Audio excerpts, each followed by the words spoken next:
द्यावा अजूनही मी म्हणतो, त्यांना आव्हान करतो मी. नाही, मी दादांचे आभार मानायला गेलो होतो आणि त्यांचं अभिनंदन करायला गेलो होतो. खुश दिसताय. मी नेहमीच खुश असतो भुजबळचं जेव्हा काहीतरी वाईट होतं तेव्हा. विरोध होत आहेत म्हणून अंतर्गत विरोधामुळे जे आहे सर्वच विरोध आहे त्यांना, अंतर्गत नाही, बाहेरचा विरोध आहे, अंतर्गत विरोध आहे, सर्वच विरोध आहेत. वाईट म्हणजे भुजबळांनी केलेल्या कृत्याचं त्यांना जेव्हा फळ मिळतं त्यावेळेस मला आनंद होतो. त्याचं फळ मिळालं, मी बोललो ना, साहेबांच्या चॅनलवर बोललो. नाही हो, त्यांच्यात हिंमत नाही वेगळं व्हायचं.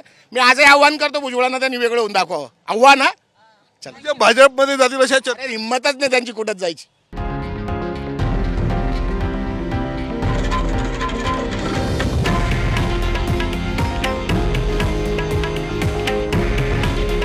हे आहे देशातील नंबर 1 न्यूज नेटवर्क आणि आपण पाहत आहात TV9 मराठी. काळजी तुमची, हित महाराष्ट्राचं.